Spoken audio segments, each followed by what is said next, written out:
Под государственный гимн в зал заносится легендарное знамя Победы и торжественное собрание, посвященное 30-летию Победы в Отечественной войне народа Абхазии, объявляется открытым.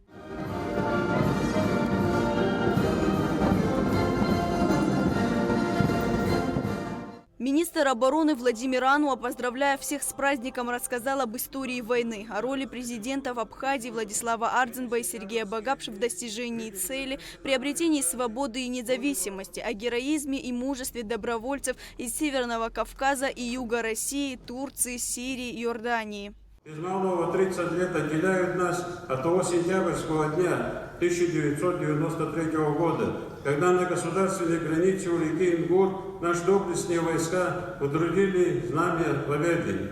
Сегодня перед Абхазией воспеваются новые горизонты. Основой этим возможностям служили наши ветераны, наши соотечественники, все, кто в августе 1992 года принял для себя решение стать на защиту народа Абхазии. Мы благодарим вас, наши дорогие ветераны, добровольцы, друзья, и рады, что сегодня вы рядом с нами, что мы вместе встречаем победу. С приближающимся праздником, Днем Победы и независимости, поздравил президент Республики Абхазия, главнокомандующий вооруженными силами Аслан Бжания.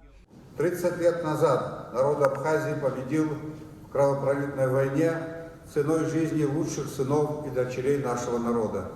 Когда отлично вооруженный и оснащенный враг вторгся в Абхазию, единственным подготовленным военизированным подразделением, способным оказать противодействие противнику, являлся отдельный полк внутренних войск.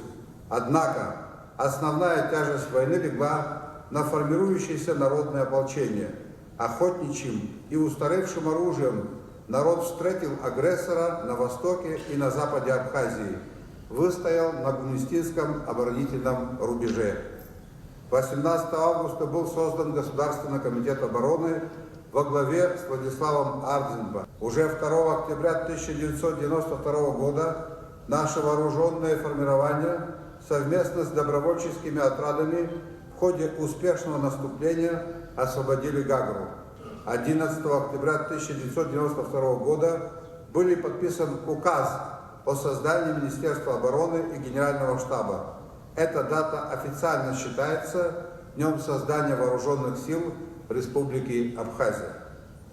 Дальнейшие события показали, что вооруженные силы Абхазии сумели эффективно воевать на двух фронтах, сочетая позиционную войну с партизанским и десантными операциями, успешно вести городские бои и боевые действия в горной местности. Была создана военная разведка, военно-морской флот, силы артиллерии, авиация, силы ПВО. Победа в войне ознаменовала новый этап развития вооруженных сил Республики Абхазия. Была проведена работа по формированию кадрового резерва. С 1995 года действует Сухумское высшее общевойсковое командное училище. При этом, несмотря на присутствие миротворческих сил, грузинская сторона неоднократно предпринимала попытки силового реванша. Шестидневная война в мае 1998 года и бандитский рейд боевиков в Кадорском ущелье в 2001 году завершились разгромом противника. В 2008 году успешно завершилась военная операция по освобождению Кадорского ущелья. С этого времени Республика Абхазия полностью контролирует всю свою территорию. Признание независимости Абхазии Российской Федерации, установление с ней стратегических союзнических отношений существенно улучшило наше военно-политическое положение, отметил Аслан Бжания. Министерство обороны наполнилось кадрами, появилась возможность взаимодействия с союзниками по ряду направлений, улучшилось материальное довольствие военнослужащих. События последнего времени показали, насколько важно наличие у государства эффективных вооруженных сил. Нами предпринимаются усилия по вооружению и оснащению, ремонту и производству техники, включая дистанционные виды вооружений. Необходимо перевооружить и оснастить нашу армию в соответствии с современными реалиями. Важно сохранять баланс между ее народным характером и современными требованиями к их эффективности и профессионализму. бережно храня и с честью продолжая выкованные в войне традиции, постоянно совершенствуя боевое мастерство, армия сегодня защищает интересы государства, стоя на страже безопасности и спокойствия граждан. Так должно быть и впредь. Убежден, что вы лучшие из лучших. Поздравляю с праздником ветеранов. Счастья, мира и добрых свершений вам и вашим семьям. С поздравительной речью выступил генерал армии, герой Абхазии Мираб Кишмария. Я желаю говорить те, которые пришли с Северного Кавказа, с России,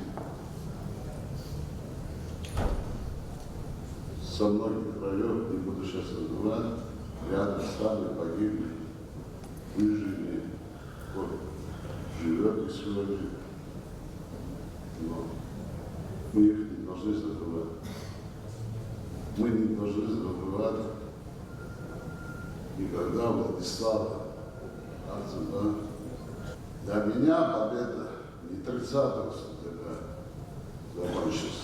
Мы после войны проявляли результат и другие операции в сторону направления Грузии. Это сейчас не будем говорить. В 2008 году закончился война. Столько ребят потеряли, столько это. Тяжеловато это все говорит. Ну, надо помнить. Надо помнить все.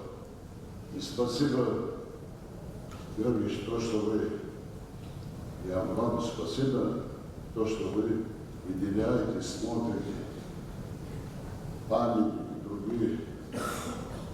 То, что делается, мы это все видим. Спасибо вам. Указом президента Аслана Бжаня, заместителем министра обороны Лизберту Пацхораглы, Надару Авицба, командующему ВВС противовоздушной обороны Адгуру Гумба присвоены воинские звания генерал-лейтенант. Заместителю начальника Генерального штаба вооруженных сил Вадиму Камке присвоено воинское звание полковник. Приказом министра обороны медалью 30 лет победы в Отечественной войне народа Абхазии награжден Аслан Бжаня.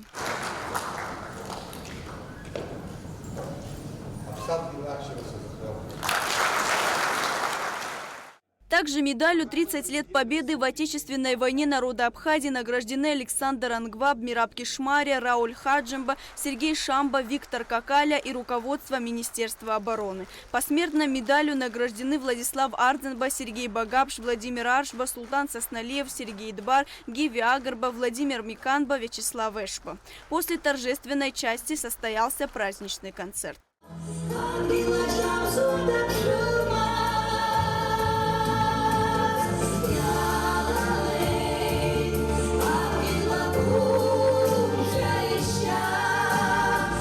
Лаура Капш, Алексей Гухава, Абхазское телевидение.